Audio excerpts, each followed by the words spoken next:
Welcome to episode 1, official episode 1 of Have We Made It Yet podcast.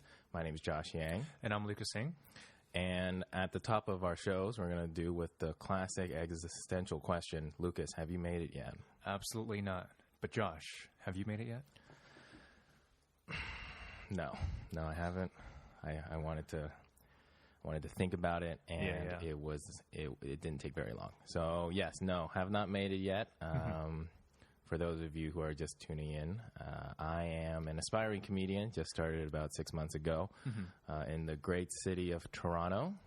Same city here, but also I'm an actor in the great city of Toronto, and we're both going on with our creative dreams, man. So it's pretty damn fun. It's a process. It's a process, right? Yeah. This podcast. Like this podcast.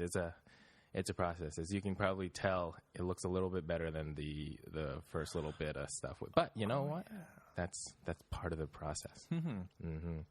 And so this is the first official episode. So we'll give a basic rundown of the kind of the format. So the Have We Made It Yet is trying to go into the question that every artist or aspiring entertainer asks themselves is like, what point is the point where it's like you feel like you're there, you're at the pinnacle of being like a musician, or like you've made it as a musician, made it as an actor, made it as a comedian.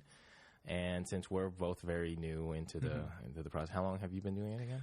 Since like last May. So it's been less than a year, and man, it's frightening, and I'm sure you can attest to the things that we have been put through in terms of making it.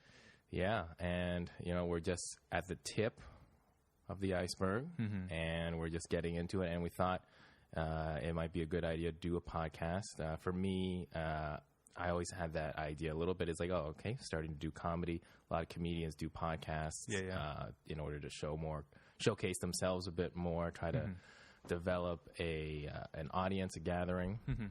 And it really helps in terms of the model for like comedians, modern comedians nowadays is, if you can develop an audience, and as you tour, if that audience comes out to your shows, that's your value to the clubs. For sure. And for an actor, I mean, give us your thought process behind an actor wanting to do like a podcast. You know what, like, to be honest, I'm not really sure how it would really help me in terms of like getting roles or like getting in touch with casting directors. But at the same time, at least it's more for a selfish reason for myself, because it's right now I'm just trying to be more comfortable in front of the camera. So I think this is kind of helping me. Of course, podcasts, we only think audio, but of course we have like a video component there too. Yeah. And again, selfish reason, I just want to catalog my own experiences. And we go by things so quickly. Auditions are so fast. You only have like 5 minutes in there, and you never really have enough time to process what you're going through. But I think here, amongst good friends like yourself, then I can really like delve into what I bombed on, what I feel our success is, the funny stories along the way that we've all met with. So this is just a good way to have fun with this and catalog it. Absolutely. I totally agree. I think we're in a unique position because like starting a podcast, I was thinking like maybe I just try to find another comedian to do it, and then like we talk about just comedy. Yeah. But I think because we're both at a similar stage, we're just starting out, kind of adjacent fields. Yeah. So there are areas where we can talk and commiserate about, but we can also learn from each other's areas, and I think that's interesting in that as we make more episodes of the podcast, as we start doing more shows, for me writing more material, doing more auditions, getting roles, we can go through our experiences from like young, naive people in the industry to when things happen, we can break them here, we can share our thoughts about it here, and I think that's an interesting journey where if we develop an audience, then that audience can stay with us from the very beginning all the way to like wherever this leads. Exactly. And I think that's an interesting.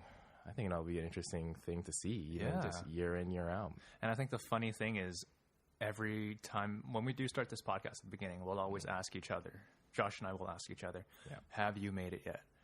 And eventually, hopefully, there will be days when we just don't say no. Maybe there will be a day, but there will be like, you know what?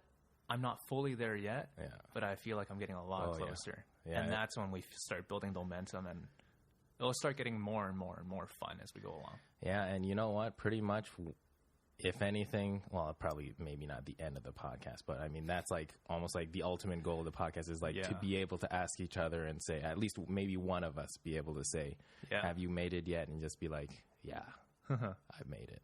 Exactly. But yeah, so we kind of started doing this, got the idea end of November, and then over the break, we kind of went back, did some more research. We managed to get this equipment rented out just to give it a run through. And now we're kind of, going through the first few episodes and figuring out, a little bit more of our chemistry. But, I think we already have a pretty decent chemistry. We've known each other for how long, do you think? Oh, man, I think one of the first times I met you was summer of 2017.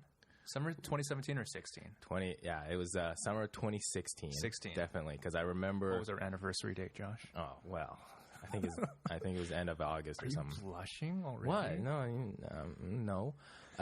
But, okay, so I think what it was our mutual friend Andrew. Yeah. Oh, great guy.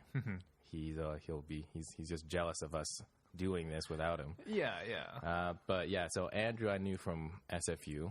We both went to Simon Fraser University, and he was like one of my best friends throughout university, and he moved out to Toronto. And he's been like telling our friend groups like, oh, you got to come out of Toronto, because we're both from Vancouver. Both Lucas and I are from Vancouver. Yep. And Lucas actually moved out here way before me. And when I came out here on my way to Europe to do like an exchange, I decided to stop in Toronto for a couple weeks. Nice. In the end of summer 2016. Right. To give Toronto like a trial run. Just to, figure out how I feel about the city, whether or not it's someplace I'd want to come. And after 2 weeks, it was like, 100%, this is where I want to be. Was it that fast for you that you just realized you want to be not in Vancouver? Yeah. Okay. I think it was just because the vibe was so different from Vancouver. Yeah. Just the situation in Vancouver, I'd be living at home if I were to, stay there. That's one of the reasons, like the second I graduated, saved up a little bit more money, moved out here, January of 2018. But the first time I remember is actually pretty kismet, because we met at Yuck Yucks. Oh, yeah, true. Right. Yeah. And that was the first time I'd seen live comedy in Toronto. Nice. And at that time, I wasn't thinking about comedy. Like, that wasn't something I was thinking of doing. Yeah. But just the fact that was the first thing we went to, and it was so different.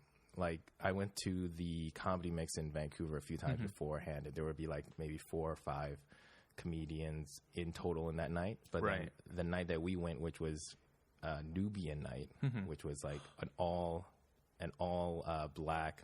Actually, there were a couple of people that weren't black, but it was like that was the theme of the night. And it was like so different from anything I'd seen in Vancouver comedy wise. And there were just people, there were just comedians after comedians. It's like at a certain point, like I was amazed at how many there were. And then the headliner came out. It was funny because when we first went in there, we didn't even know what Nubian means or anything like that. And then like by the third comedian, I'm like, oh, there is a trend. And the host was also black too. Yeah. And I remember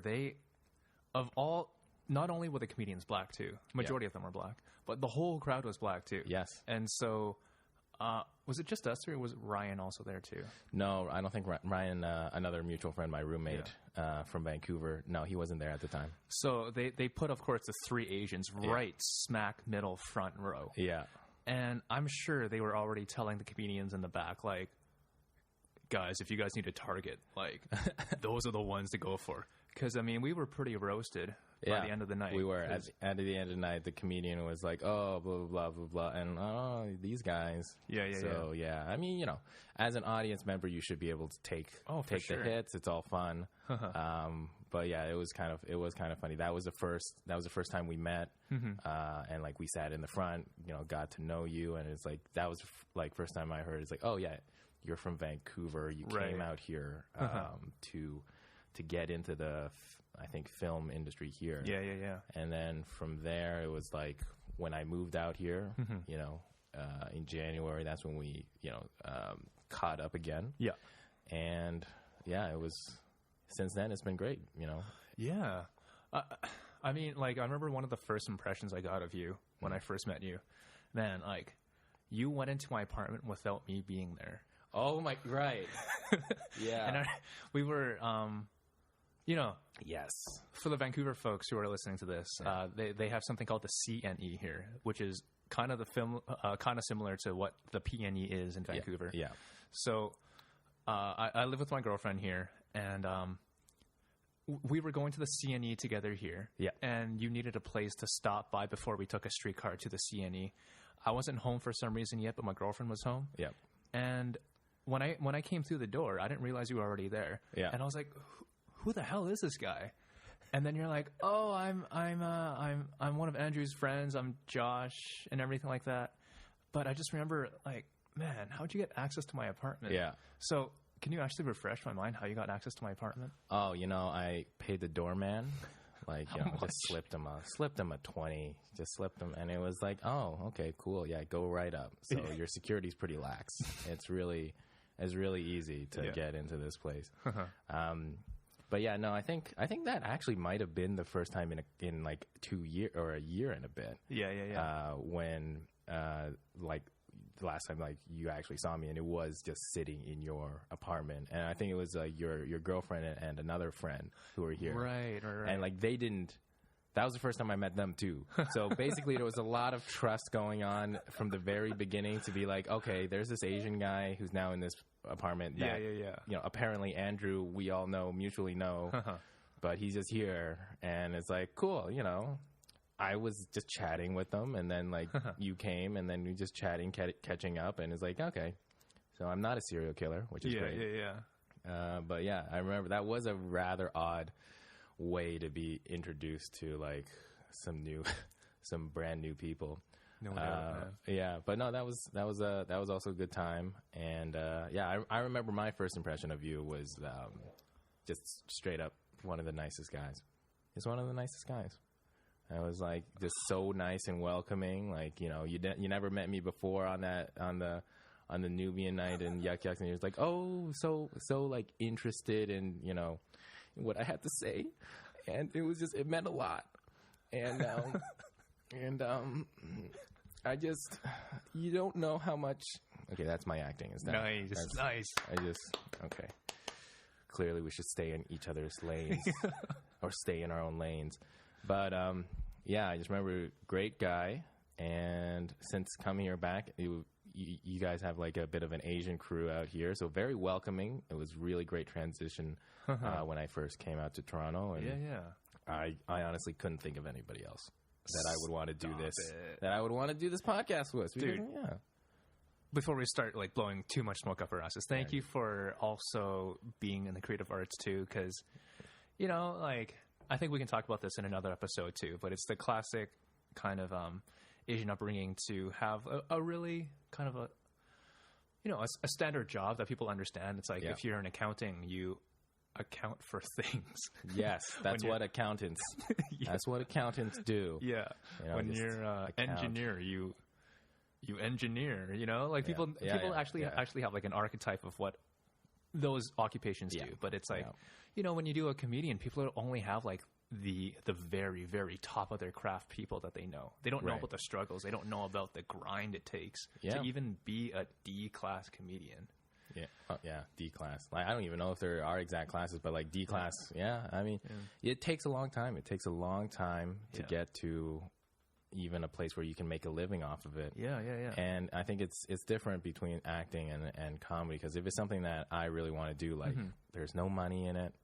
So like which is why like I'm more kind of amazed. Well, not really amazed, impressed, respect your decision to go head first into it, get into a film school from what you were doing before. But what you were doing before was also kind of industry related.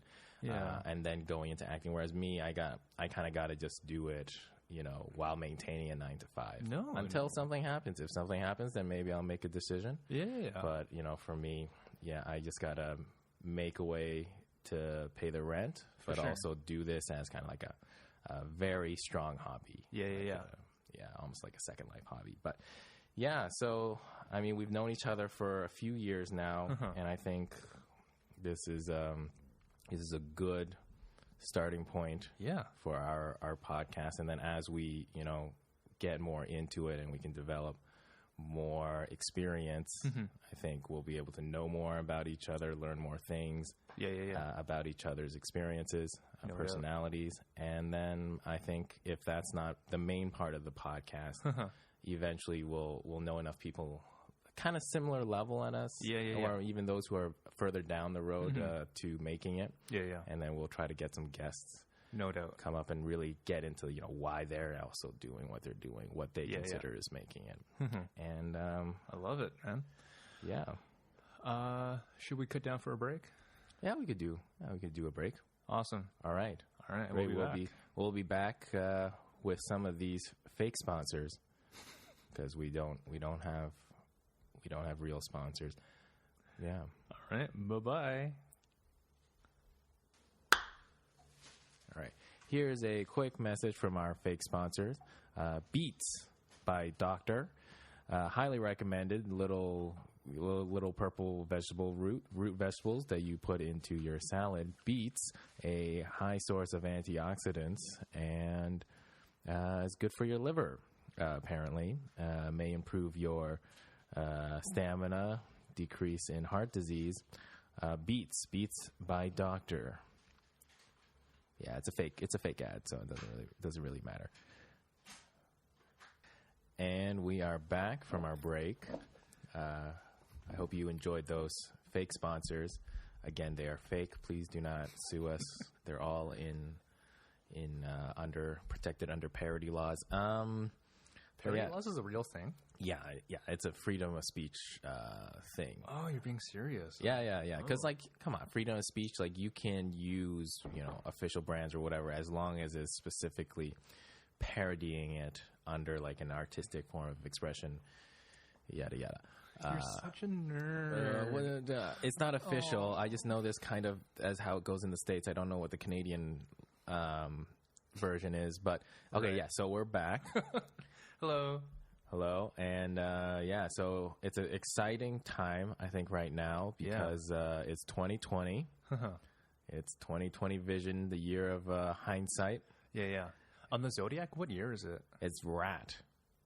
Well, really? Well, yeah. Well, I mean, Chinese Lunar New Year coming up is Rat. What do you mean Zodiac? Sorry, I meant lunar. You meant lunar. Yeah.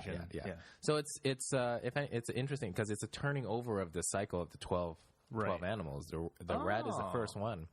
So it's actually another transition period, and I think start of a new decade. I know I'm in a very transitional period right now. Yeah. Just to think 10 years ago was when I graduated from high school. And that's also a whole period of my life then from 18 to how I am old. Okay, well, I gave it away. All right. How I Mr. 28 years old. 27. When's your birthday? In 3 months. So okay. Yeah. All right. But yeah, so new decade, old decades come and gone, and both of us were back in Vancouver. Yeah. For the holidays. What'd you do? Dude, it was really good. Spent majority of it in Mexico. Had a great time with my parents and my brother-in-law and my sister. And I realized just how much your parents want to raise you one way, but you turn out another way. So, I was always out. It was all-inclusive resort. So, I mean, the Asian side of me is I'm going to do what all-inclusives do. Yeah. I'm not going to go to sleep at 10 p.m. I'm not going to go just sit by the pool and have a Shirley Temple. I'm going to go and have a good time with tequila sunrises. Nice. And do shots with whoever else I want to do shots with. So it was fun. And at the same time, kind of got my dad kind of loosened up a bit. We taught him how to shotgun. Oh yeah, you showed me that video. Yeah. Of a 60-year-old Asian man shotgunning a beer. Yeah. He turned 60 just last year too. Oh, I caught it I was actually right. You were on the dot. I was guessing. Wow, Josh, man, you know too much. I guess I know too much. So it was just good because at the same time, he doesn't. I don't think my parents anymore have to play an enforcer parent role anymore because they're we tried our best. Our kids are gonna be what they're gonna be now. Yeah, we can show our disapproval to things, but at the same time, not our fucking problem. Yeah. Is this our first fuck of the? I guess so. podcast? I guess love so. it. I wanted it to be natural, Yeah, so yeah, we yeah. get that explicit tag. Nice. Yeah. But like, you know, if I was 19 years old, my dad would not be like, let's shotgun together. You know, not that he did, but it's like me and my brother-in-law. My brother-in-law is like your age. I'm also 31. So he's like, oh, you don't look 31.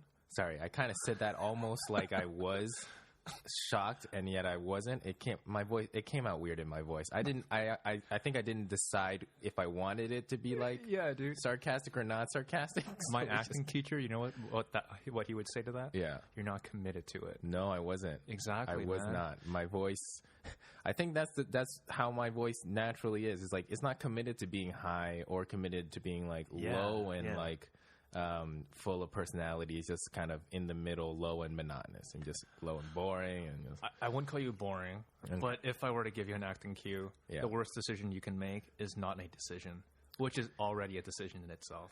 Yeah. So just commit to it, man. All right. But I loved it. That was good. That was good. Though. Okay. You're the best. All right, cool. All right. Blow more smoke up my ass. But it's cool though. It's like, yeah, my parents don't have to play an enforcer role anymore. So it's like when I ask them to do something with me, it's like, although it might be frowned upon in their like Christian Chinese community and everything like that. Yeah. But they're like, it's my kid that asked me to do that. I'm not going to turn down a 31-year-old invitation to do something stupid that I'd never do with my 60-year-old Christian Chinese friends. Really? Oh, yeah. Nice. That's good. Yeah. So I got a good tan out of it. Yeah. Went to Mexico, came back to Vancouver, met with a bunch of cool friends along the way that I've known since I was like 5 years old. And every time Christmas in Vancouver, it is the busiest time. And I always think I can sit down and relax.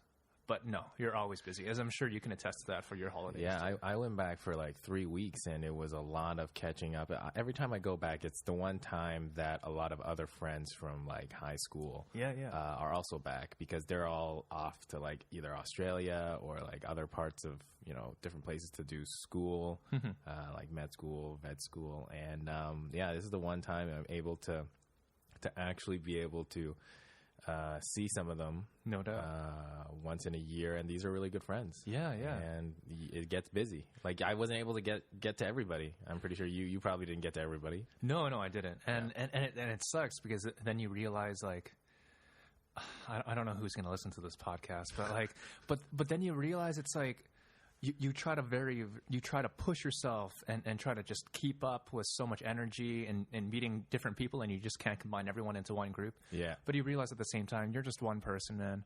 And you come to Vancouver hoping to get refreshed, renewed for a new year. But man, you just end up getting exhausted. And by the time you're on the plane, you just can't wait to go back to Toronto so that you can go back to normal life. Yeah. Which is already a pretty crazy pace in this city too. Yeah. I just want to come back and relax. And then just like get back to your regular routine. I ate worse there because I would eat out more there. Yeah. So I gained more weight there. And then when I come back, I get back into a flow. But I have a question for you. You had your homecoming party basically when you came back to Vancouver. Yeah. Oh, yeah. So, okay, this time around when I went back, right, this was the first time since I started doing comedy. So I knew I wanted to do comedy in in Vancouver, and show my friends, because it'll be the first time they'll be able to see me live. Yeah. So what I did was I got in contact with some comedians in Vancouver through like the comedian network I knew here to get some advice. It was suggested that I email Yuck Yucks. So just maybe a little bit ahead of time to try and convince them that I can maybe schedule a lot more of my friends to come. Yeah. And they were very gracious enough to give me that opportunity to do that. So I was able to get a good crowd out there for their Pro-Am night that night. Nice. And it was definitely a great show, because it was a lot more people than I thought. I thought there was going to be, for some reason, like max 30, 40 people. Most of them would just be my friends. But I forgot, like, Yuck Yucks in Vancouver is pretty much the only big comedy, like well-known comedy club left. Because the Comedy Mix downtown on Burrard closed like last year. Oh, no way, it did. I think. Oh, shit. I think winter of 2018 or something like that. Yeah. So, I mean, that was the one I went to most before when I was just in Vancouver in college. And since they closed down, I guess Yuck Yucks is since the only, well-known club. It was packed that night. So it was like, I think room capacity 150 to 170, and it was probably like 140 close. Wow. Close to room capacity. And like, I went up there, I did 5 minutes, and I was so happy with the results. Like, I was able to execute my jokes. That was essentially the best performance I did up until that point. Nice. And I'd only been doing 2 or 3 shows a month here since then. So it was like kind of small shows, some bigger ones. This was like the biggest audience I had since I started. Yeah. And it was in front of friends and family. And I was able to do 5 minutes, and it's 5 minutes that I'm polishing off for my kind of special show on Chinese New Year's. Nice. January 24th. Which should, once we release this, should be very soon. Yeah. January 24th is called Fresh Rice. It's an all-Asian comedy night. Yeah. And it's actually right after the Rice Show, which is also all-Asian, but those are like, more experienced comics in and around Toronto who are Asian, of Asian background. And the show I'm on is like new Asian comics. So comedians who have been doing it for like a couple years. Yeah.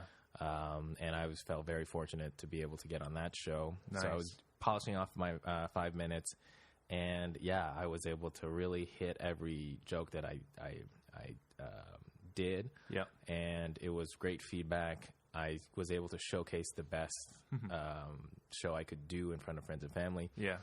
And I wanted my parents and my sister there. Actually, okay. Also, like, to talk about the Asian family thing. Yeah. Dude, you have a...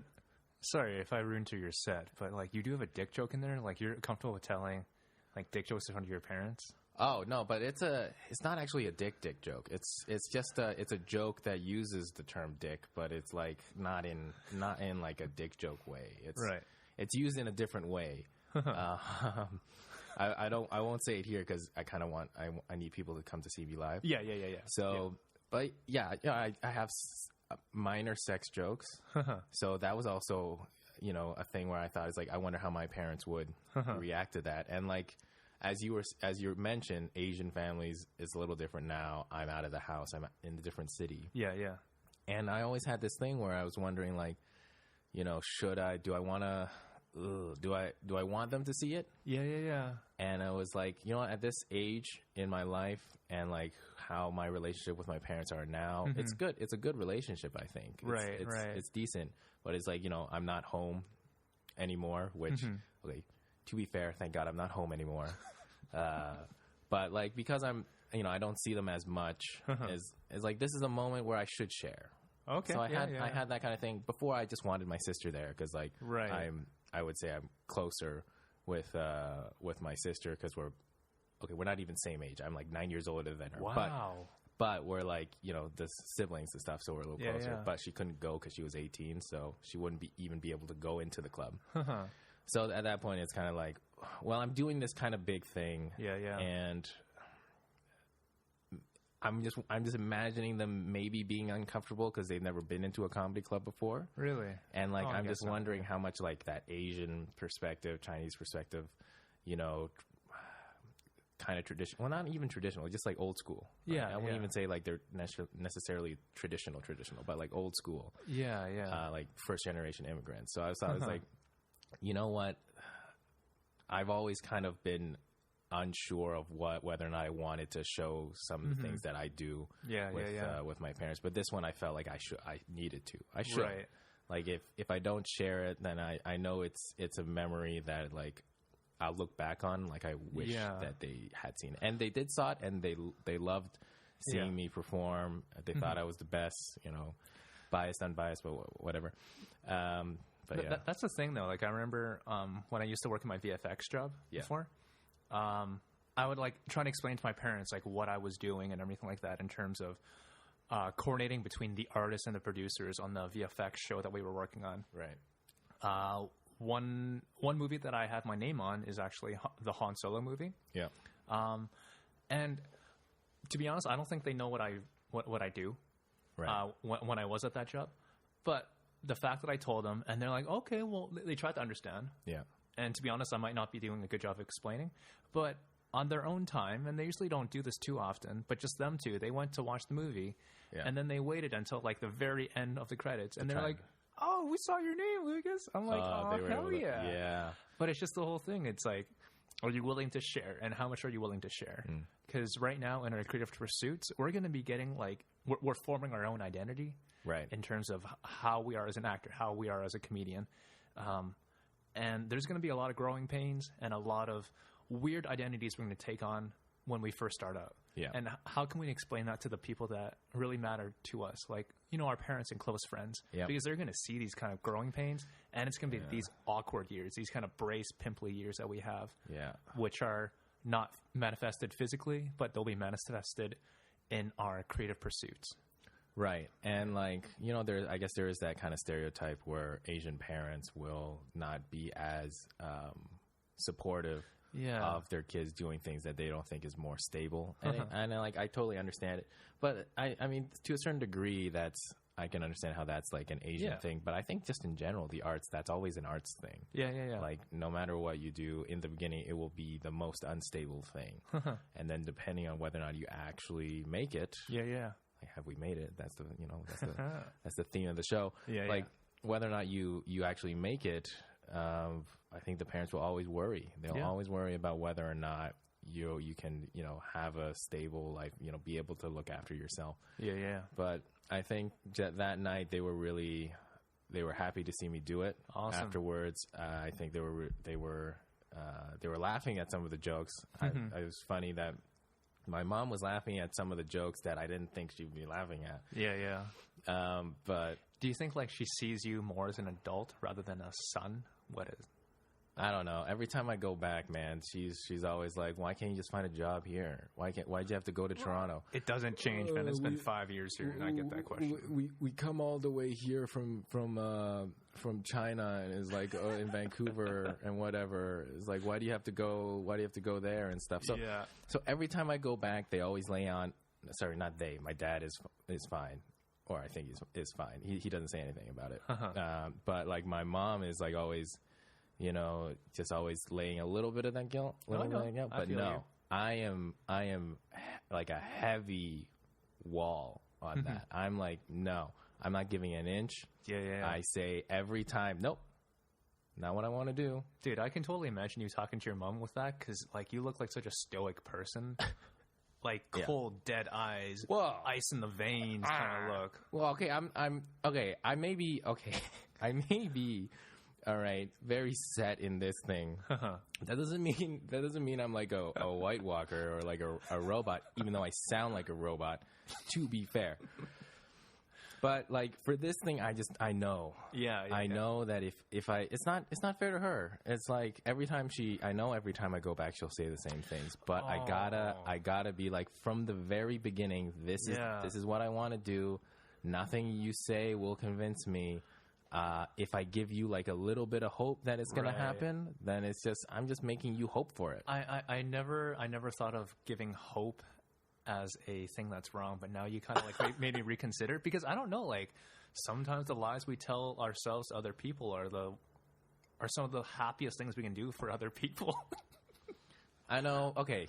Fair. You know, okay. It's like, yeah, I guess it's insensitive in a sense. No, I get the truthfulness of a lot of things, which is, you know, very valuable and very admirable. But like, oh man, it's like telling your ailing grandma, it's like, I'll see you next week. She knows she's not going to see you next week. Well, she may not know. Well, I mean, like, imagine like she's about to go. I think it's different when you're talking about Asian grandparents. It's different than like your parents. Asian grandparents, you hold them in a certain like esteem, right? And you'll want to make them feel better about certain things and stuff. But like for this very specific thing, I'm like, I have to be harsh, because I can't make it. I just can't make her think that, you know, that it's only if she tries a little harder, like if she lays on a little bit more guilt, or if it's like if she's like maybe if she found me an actual job. It's like, I think I don't want to give that inkling that like she could make this help me make this decision. If I nail it down that no, I want to go to Toronto. I have my reasons to go to Toronto. Nothing you or anybody will do will be able to make me go back to Vancouver long term right now for where I am in my life.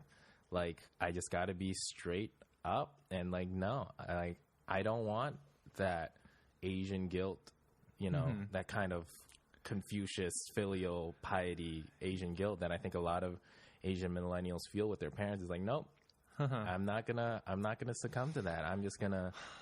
I am not gonna do it. Yeah, I guess it's different for every parent relationship with their kids and everything. But man, I'll be honest. Like I kind of used to be like that until I just feel incredibly shitty every time. Like I was like rebelling so hard against like my Christian background, right? And then, but it like kind of, I'm probably giving like less credit to my parents because I'm sure they can handle a lot of stuff. But I'm sure it wasn't make my mom happy when I was like, no to God, there's no such thing as Jesus is dead. Whoa, okay, you went that far? Well, no, I didn't say that, but I'm just like, okay, I don't really believe anymore. Yeah, and then, but you know, now that I come back like twice a year to see my parents, it's like, I'll come to church with you. Yeah, you know, but I'm not saying that I'm gonna like reconvert again. But at least, like, maybe she'll have a little bit of hope that I'll come back to Jesus Christ. Right. But it's the whole thing of just give them some of the carrot, man. Right. Just like, I'm tired of fighting, so I'm just, screw it. Who cares? Yeah. Yeah. When I go back, I always go to church. Oh, you do? Yeah. You're raised up Christian? Yes, I'm raised up Christian. Wow. And they ever since I've come here, they keep telling me to go to church. Yeah. Same here. And I say that I will go to church, and I will go to church. I will find a church eventually. You know, it'll happen. Because I still go to church. Who are you talking to right now? Well, you know, I'm assuming my parents will probably see this. Oh, and cool. Like, hi, Mr. and Mrs. Yang.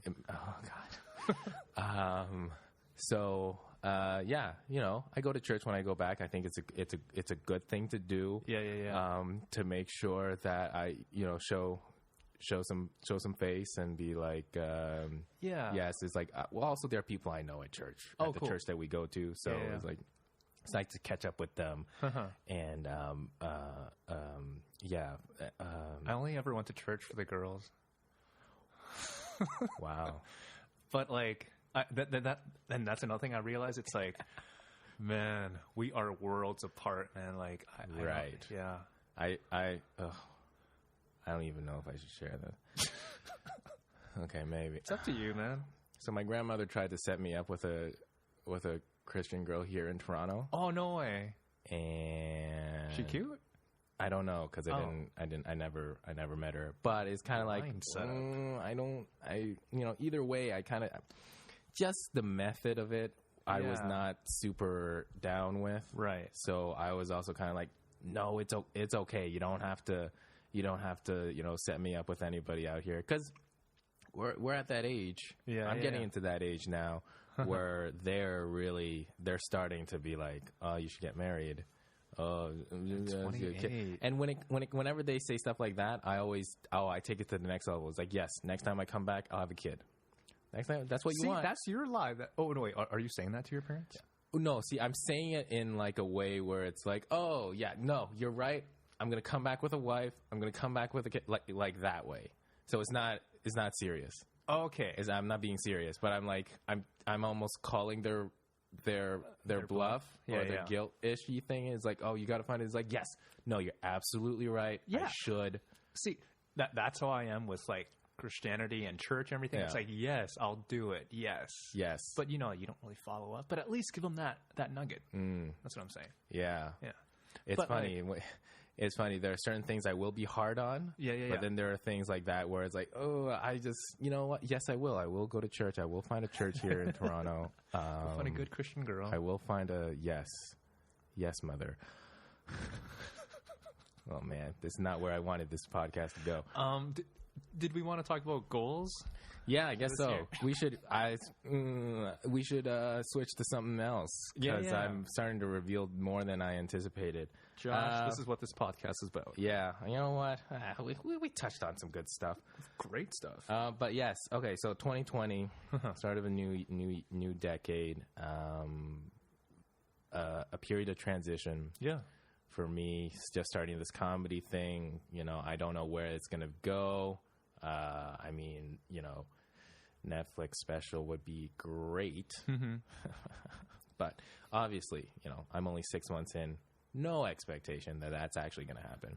So it's just a matter of like, yeah. So I think I'm looking forward to the next decade. Awesome. And if we're going to go with some goals, yeah. So I'll share some goals for this year. I think for me, I've got a solid 5 to 7 minutes. And I think by the end of the year, I want to hit certain milestones on that. I want to have like a tight 10. Ooh, a 10-minute. 10 minutes at a certain point. Nice. Like I think I can do 10 minutes. Yeah, yeah. But I don't think I have an amazing 10 minutes. Like now I can do like a quality 5. So a tight 5 and maybe a tight 7. Yeah, yeah. Not enough for a tight 10. I want to maybe by the end of the year be able to do 15 or a 20. Cool. But that's also like, you know, that's pretty lofty. Yeah. A goal. But just to do more open mics, write more material.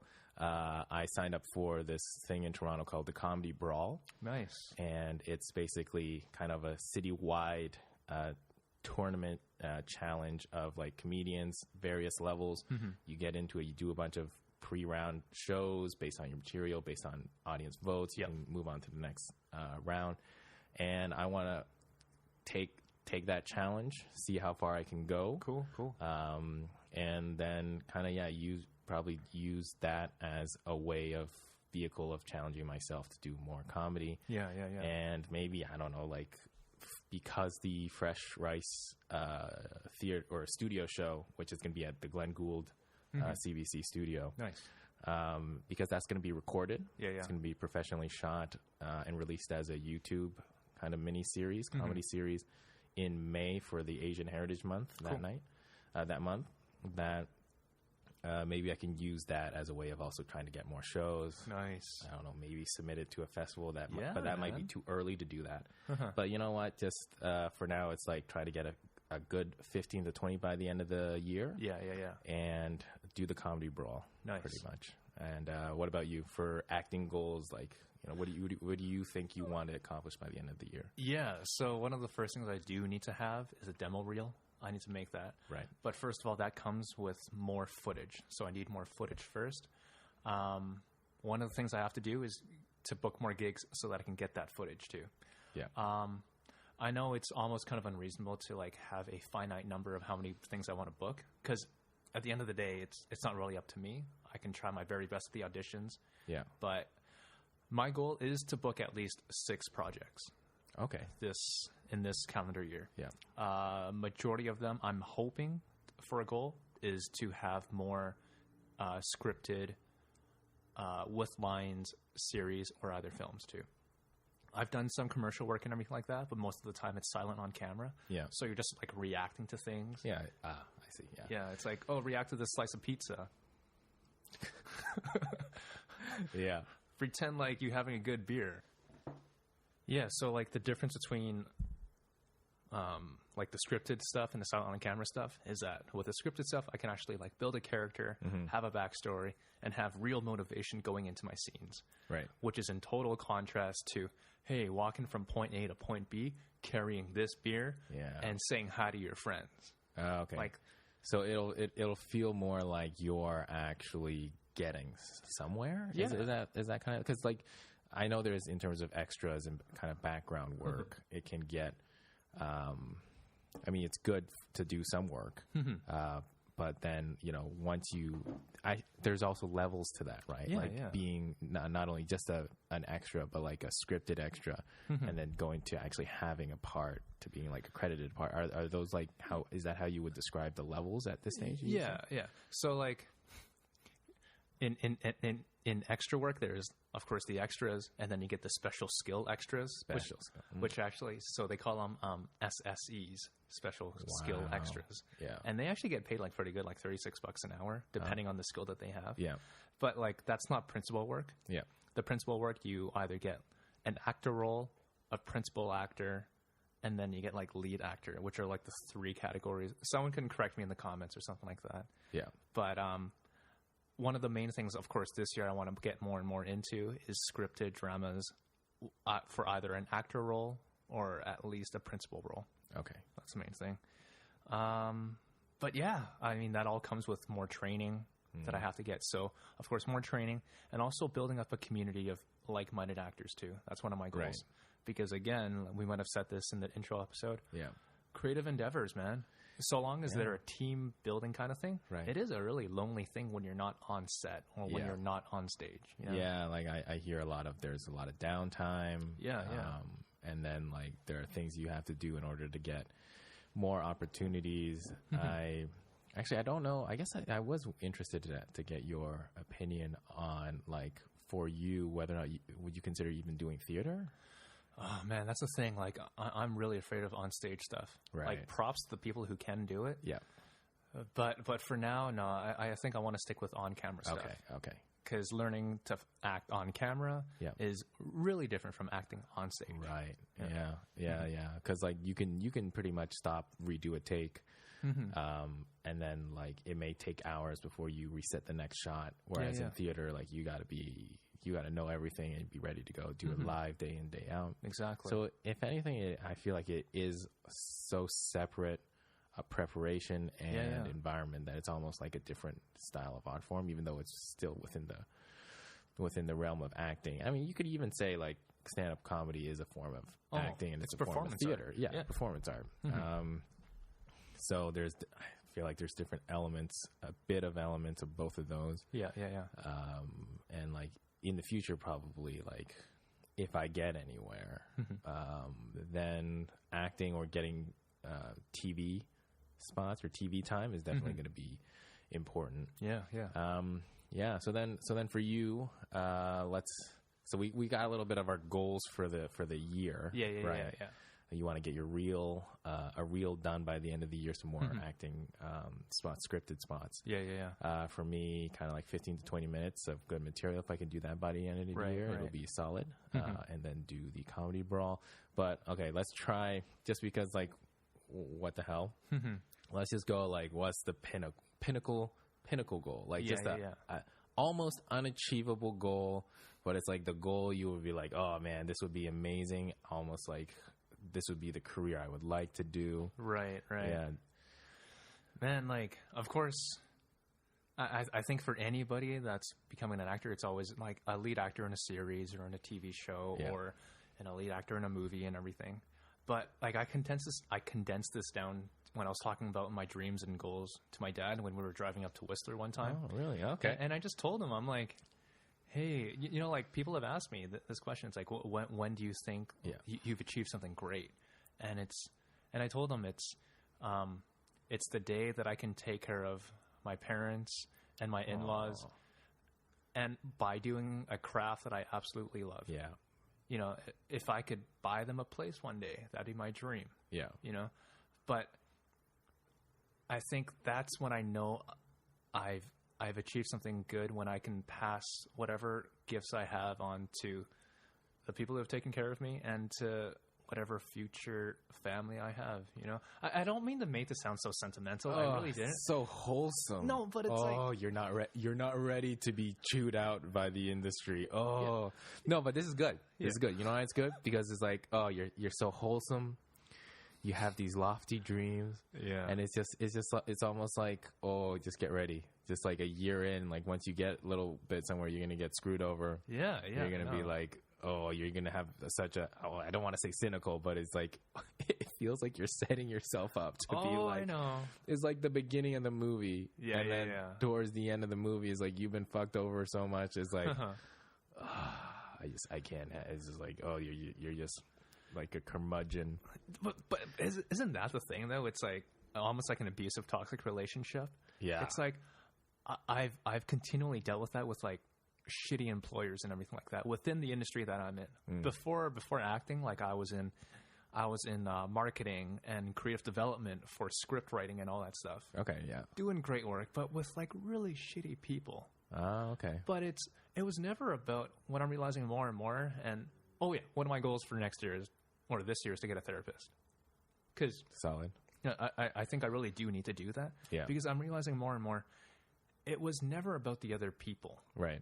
Oh. Of course, people in power, they can fuck you over. They totally can. Yeah. But are you willing to stomach the price for whatever you're doing? Yeah. Everyone has a price. Are you willing to pay it? Yeah. And how long are you willing to pay it? Yeah. If you love the craft, hopefully that love will carry you forward. Okay. But at the same time, you're going to meet shitty people no matter what.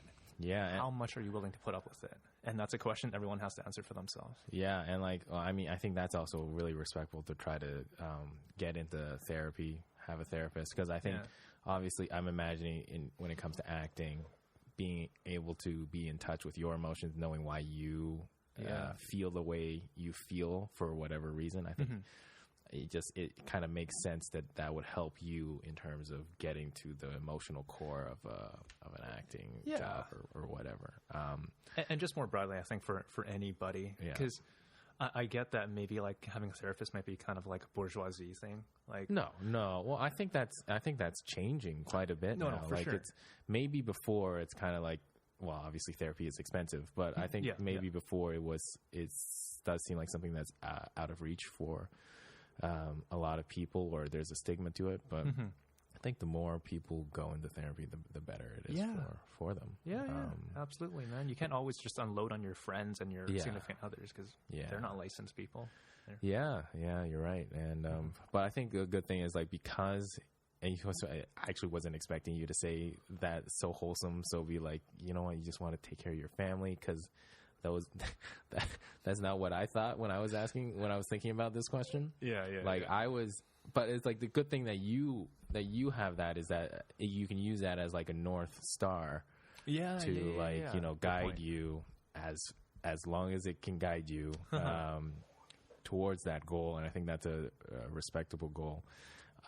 Throw it back to you, Josh. What's your lofty goal? So for me, I was actually thinking kind of like, what would be the point in a career for me as a comedian that I would love to be in would be like living in the Village in New York. In New York, yeah. Okay. So that's where like the mecca of comedy is, in my opinion. Yeah. Is the Comedy Cellar, the Village Underground, the I think it's like, I forgot what it is. It's kind of embarrassing, but there's a cafe right above the Comedy Cellar that is where all the comedians hang out. Oh, cool.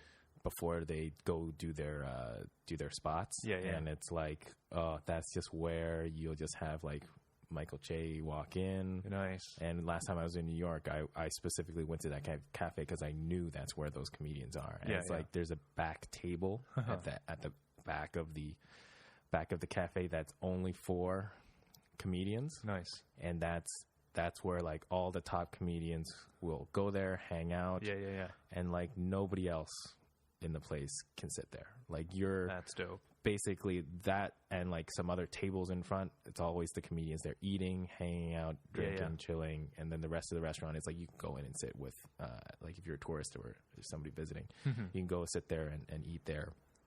And it's like, I'm just imagining, man, just to be able to sit at that table and be like part of that group with the best of the best. Yeah. I think that would be the point where it's like, I guess that would be the point where I think I've fully made it. Yeah. Fully made it. Cause like in Canada, it's tough to really, be a full-fledged, like, popular comedian. Yeah. Cause there's certain limits to it. There's not as many opportunities for like TV shows, productions. In terms of comedy and touring, they're not going to be as big locations, not as many big locations, and it just seems like the Hollywood machine. In the U.S., there's just a lot more opportunities. That's also where, like, you know, the big names are, and you kind of look up to them. Yeah. So I think that little corner table at the back of what is that cafe? What is that cafe? This is actually embarrassing because I should know this. Oh my God, Josh, know your craft. Wow. Next, you're going to tell me what a bit is. What is that? Freaking cafe called? So for the people who are listening on audio right now, just Josh is looking it up on Google Maps for that cafe. It's Olive Tree Cafe and Bar. Olive Tree Cafe and Bar. Oh my God. Is it Italian? Does it have good food? I think so. Oh, it has great. Last time I was there, I had like one of the best burgers. Oh, so there's actually like good food. The food is actually good. And you know what? Shit. If it's like comedians who are there who are like, what is it, eating the food, like I kind of expect it to be good or else they're not going to eat it there. Yeah. So the Olive Tree Cafe, I think, is one of my favorite places to go to because like you can just see all the comedians who walk in, and if you know them, like you can just pick them out as they walk in. Yeah. So Olive Tree Cafe, being at that table, that would be like one of the goals as a comedian for me. But also I think just in general, being able to tour in the States and in Canada, if I doing stadiums would be amazing, but I don't think stadiums necessarily match my style. I think stadiums, you need a lot more energy. So I think for me, if like theater tours, lofty, highest goals, that kind of thing. Yeah. And like, you know, Netflix streaming specials, that would be like, if I can get one, then it's like, yeah, that'd be a great achievement. But obviously, you know, cognizant of the fact that it takes years to get there to a stage where you're even good enough to have like a style really picked out. So I'm only 6 months in, and you know, it's a dream, throwing it out there. Nice. But yeah, so that's that. So it's a lot less family related than yours. So I'm gonna come off as an asshole. In addition to that, yes, I do want my Academy Award. I do want my Golden Globe. I do want my SAG award too. So yeah, but the fact is, that's not what you said first, and that matters. So we know that in your heart you care about. He's too wholesome. Too wholesome. I don't want to be run over though, man. Now you got me afraid. No. Okay. So we got those out. So we'll see what happens. You know. Yeah. This is the first episode of the podcast. We'll see what happens. Where this podcast goes. What's like? What are your goals for the podcast for the year? I just want people to actually listen. I don't really have like a number that I want to get towards, like a number of views, because at the end of the day, it's like I'm doing this for myself. Like I said this at the very beginning. Yeah. I'm doing this to catalog my own experiences and our own experiences. Yeah. But at the end of the day, yes, I should have also added this for this year. One of my goals is to have at least 20 good episodes of this podcast.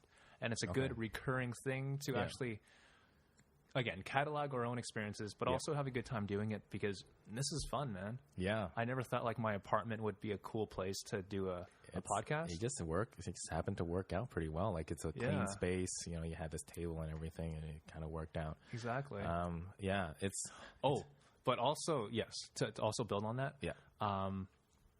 Another goal for this podcast for me is to actually, again, build that community of like-minded creatives in comedy and acting, as we have them on guests too. Right. So that we can, you know, have an outreach and also have people that we respect listen to this thing, so that they can also get a vibe for how Toronto is in terms of the creative industry.